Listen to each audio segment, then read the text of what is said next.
Hello, hello, hello. Welcome everyone to the next episode of Breath of Life Conversations.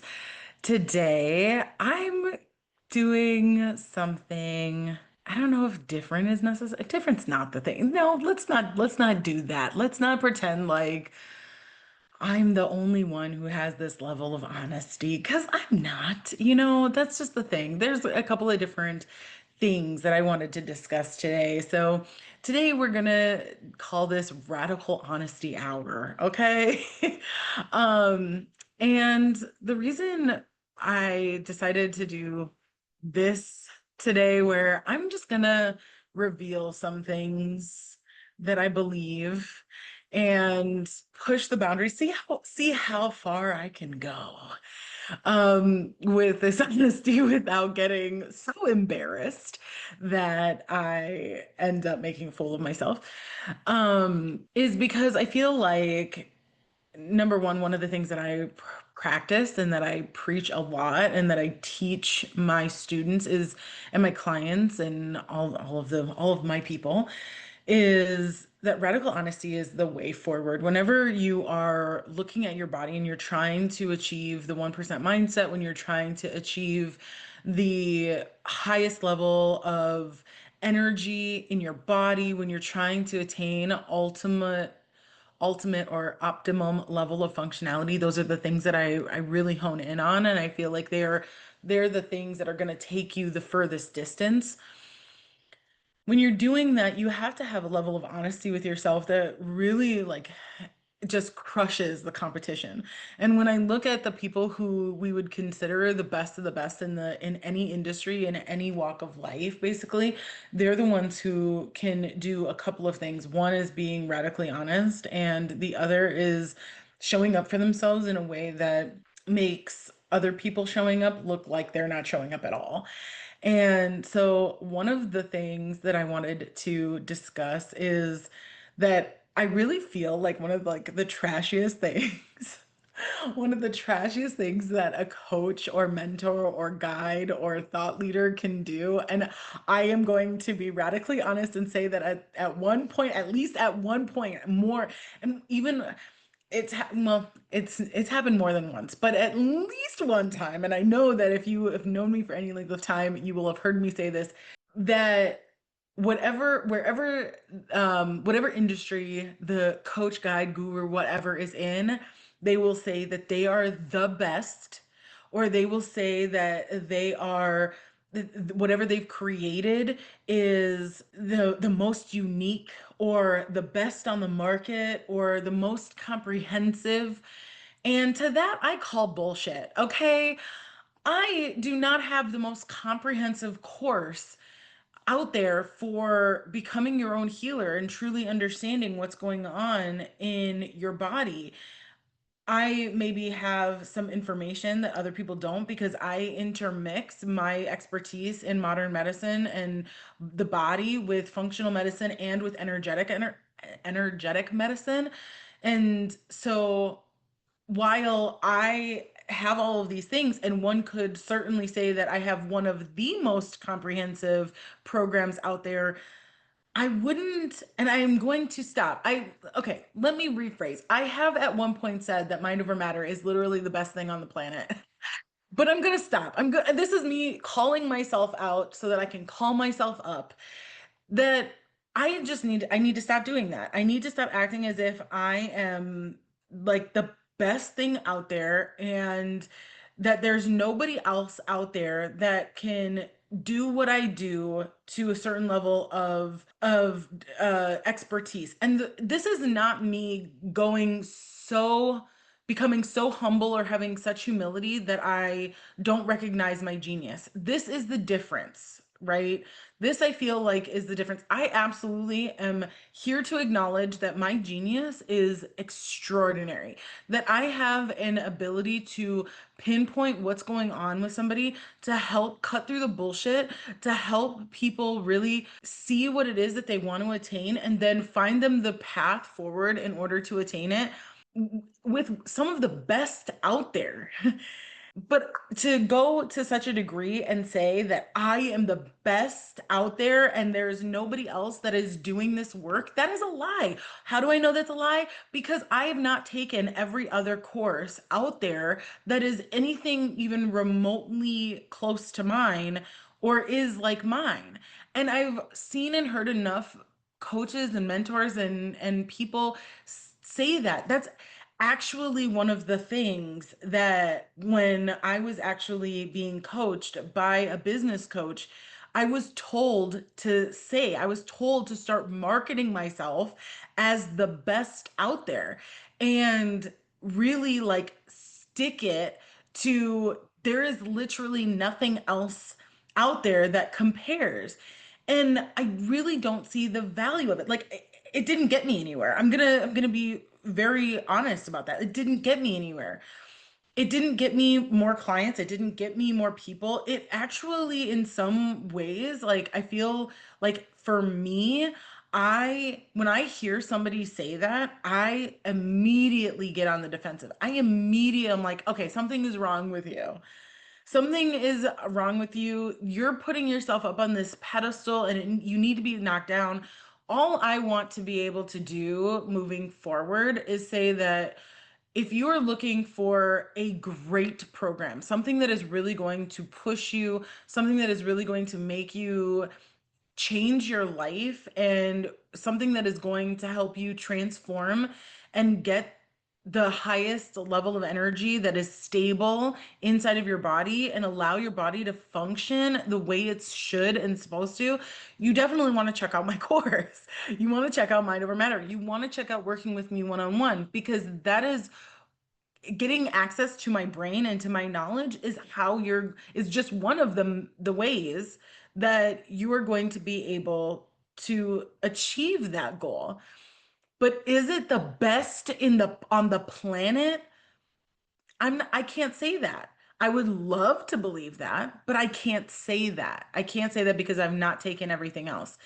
Somebody else can say that for sure. Like, I would hope that all of my clients who have taken my courses and have worked with me one on one would say that I'm one of the best people to work with because of a variety of things, from, the level of support that I offer, the level of radical honesty that I instill in them, and of course, getting them the results that they want, obviously. But that brings me then to my next point, my next piece of like radical honesty here.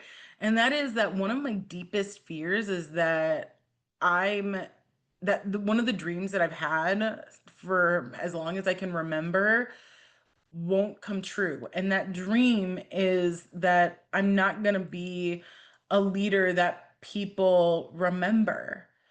And I know I'm a leader. I know that that's something that I've been since I was a kid. I standing, in my kitchen as a young kid, helping my brothers, get something to eat, and cooking and cleaning, and moving that into the playground, and being the kid that everybody came to and asked for advice or wanted help sorting out a problem, being in class and being the one that was the one of the smartest in the class and always raising her hand because I always knew the answer.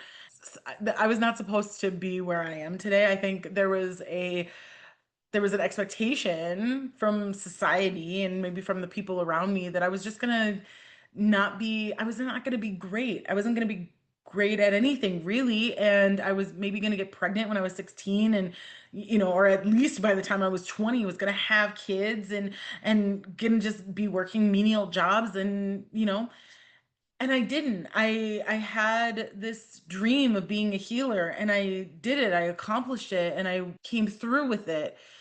But every step of the way of achieving my dreams, there's always been this niggling thought at the back of my mind of what if I'm still not good enough? And what if I'm not special enough to become the thing that I want to become, right? Which is, if I'm being very honest, a thought leader, somebody who people look to for inspiration and guidance. And What happens if I never get any bigger than this podcast right here?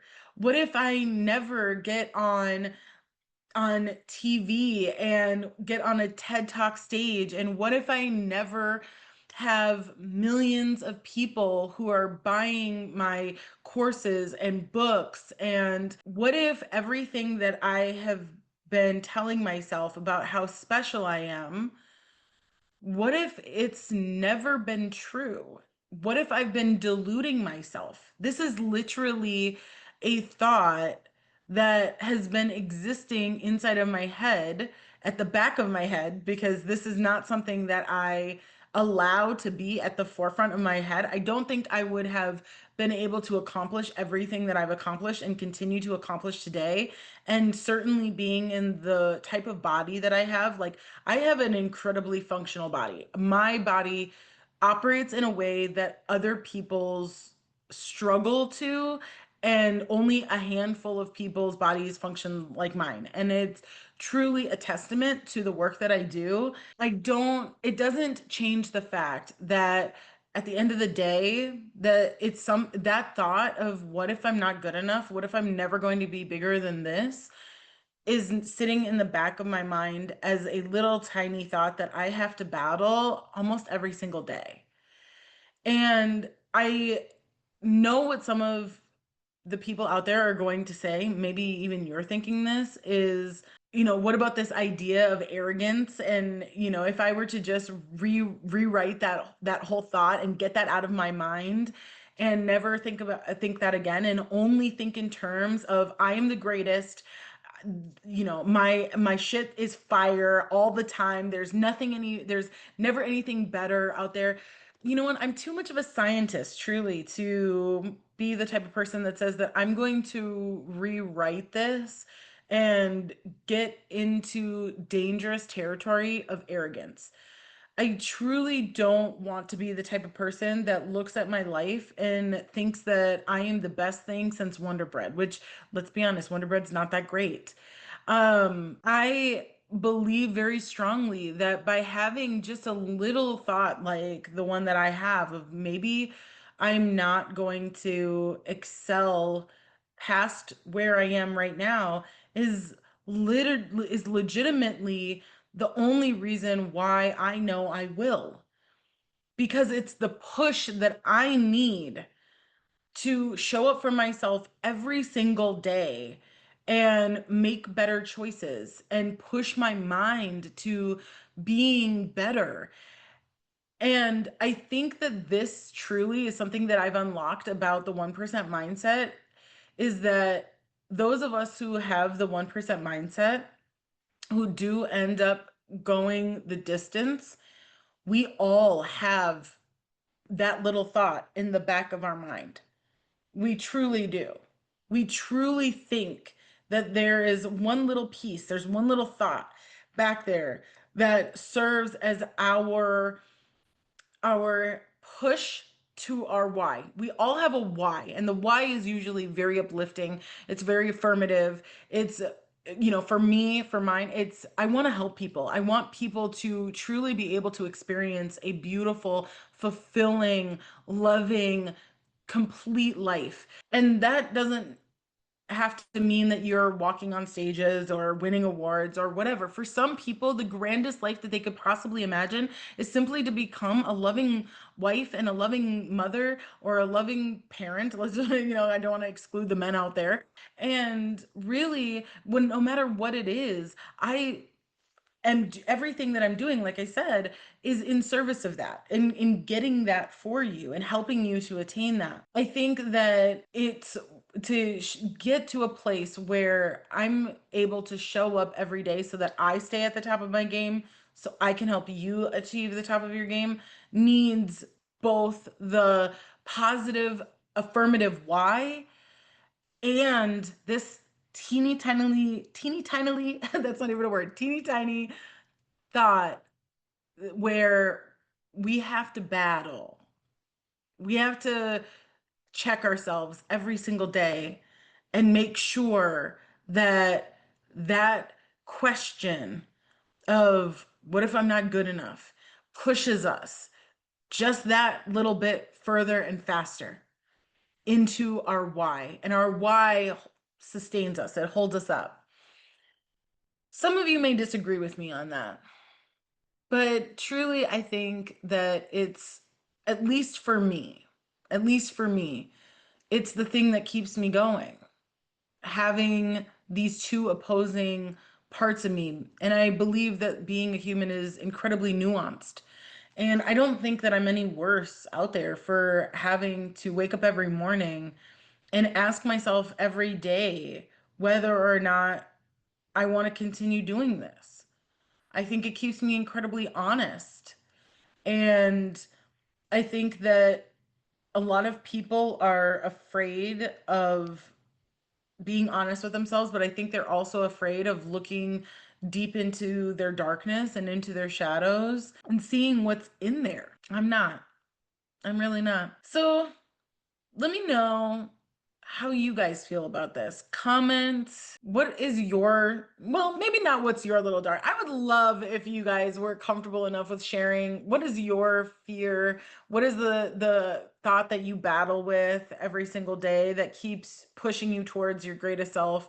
But if you're not comfortable enough with doing that, just let me know how this landed for you. Is this something that you resonate with? Is this something that you also feel called to do in your own businesses, in your own lives? Um, or do you just 100% disagree with me and you think that I'm just full of nonsense? I would love to know that too.